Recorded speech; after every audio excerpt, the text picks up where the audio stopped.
Marie is currently working on multiple projects at the same time, and as it turns out, some of the details escape her mind more often than not.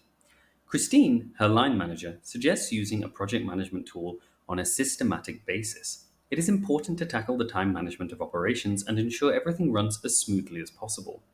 So, what can Marie do to improve her quality of work?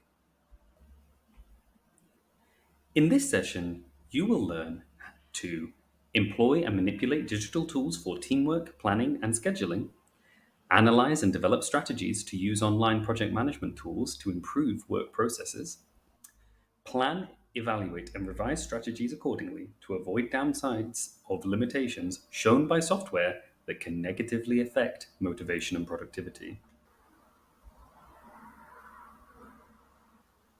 As mentioned previously in discussing digital tools, Slack is a platform that is used for internal communications of an organization.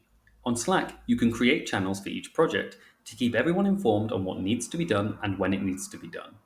A great way to make sure that everyone is on the same page.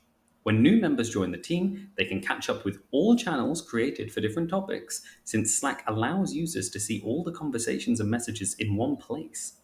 This makes it easy even for pre existing team members to catch up on what has been discussed and follow the conversation without having to search through multiple channels, threads, or emails. When being part of a big organization, you have the flexibility to pick and choose which channels and threads of the communications you want to keep up with, so that you only receive the information that is relevant to you. This ensures you are not bombarded with irrelevant notifications and can focus on the task at hand.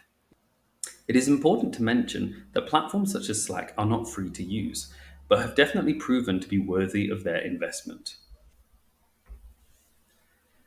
Okay, so we've covered communications, but what of project management? Some information is organized in channels on Slack, but what about critical dates and understanding how people will collaborate on different tasks and for how long?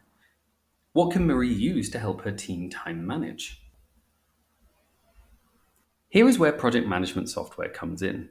Project management software allows teams to organize, collaborate, plan, and execute tasks. It acts as a perfect companion to overcome chaos and meet deadlines. Web based task management and collaboration tools which eliminate email messes and bring all tasks together are of paramount importance to cultural practitioners that might be running many projects at the same time with different time management periods. And since Marie is very much in that situation, what can we suggest so that she can better her workflow at the museum?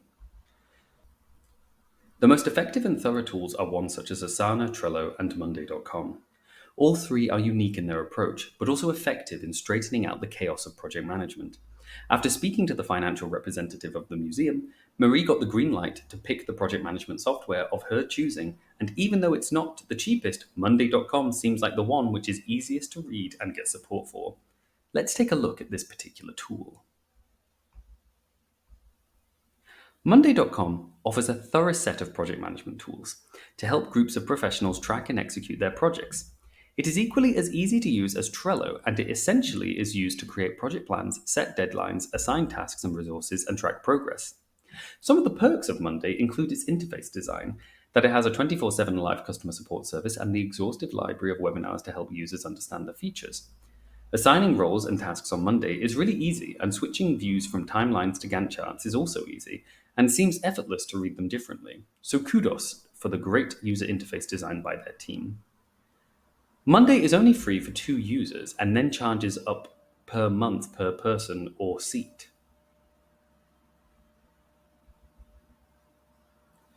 Marie is still drowning in a chimera of tasks, deadlines, and different types of work. She needs to organize people and give them the correct information, but organizing herself from platform to platform seems like an impossible task for her.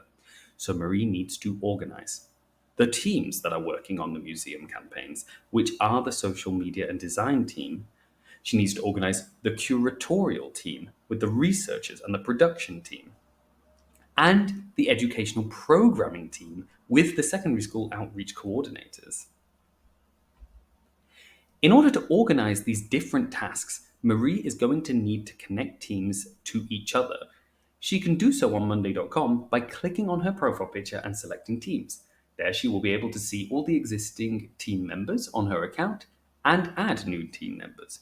So she will end up with the campaigns team, the curatorial team, and the educational programming team. So far, so good. In order to start breaking down the tasks that each team will have, she will have to create a board for each different team to be assigned to, one for campaigns, one for curation, and one for educational programs. This will give her different spaces to break down what all different teams need to focus on. Marie will have to go back to her notes now to gather all the important information regarding these workloads. She will have to go through her emails, notebooks, and PDFs, maybe even post it notes. Once she's gathered all her notes, it's time to start adding the different tasks in groups in each workspace. Items are the rows of each workspace board.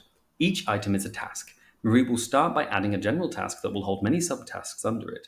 For example, in the campaigns board, a general task will be to create the campaign for the exhibition starting next April. A subtask under what would be organize a meeting with all members of the team for kickoff and or brief the design team on assets necessary for phase 1 of campaign. How can Marie define when phase 1 ends and phase 2 begins? The columns of boards on Monday.com are where different types of information are being stored.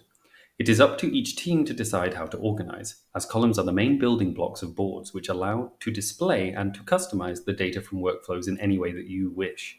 There are many types of columns, allowing you to build your board exactly the way that you want it to be. In Marie's case, for each group of tasks, she can have the timeline column. If phase 1, which is the kickoff of a project, is supposed to run from September to November, and phase 2, which is development and outreach strategy of the campaigns, needs to run from November until February, then Marie can define the timelines for these tasks as such.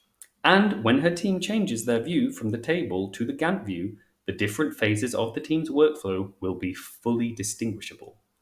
If there are offline files that Marie found that are directly related to the tasks that she is listing, she can always add the files column to have everything in one place for the whole team to access. Marie is quite worried about the critical dates that are fast approaching for each project. So in order to stay on top of communication and be clear of where the team is with their project, Monday offers a few options. 1. First of all, you can assign people to each task, which can be done by adding the people column on the tasks board.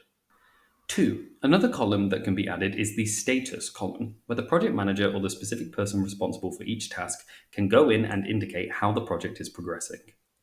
3. Finally, the start a conversation column can be added so that team members can ask each other questions in regards to the work. If someone says that a task is progressing in the progress column, then Marie can go in and ask what exactly that looks like in terms of the work done. Hence, she can leave a comment asking her colleague where they are at with the work exactly. These insights of the rationale behind project management software will hopefully have empowered you to have a go at using one for your own organization. And now that Marie knows how to organize her work and her team's work, maybe she'll also have some spare time to work on her sculpting too. Thank you for watching this session, and we hope you enjoyed the series on digital collaboration.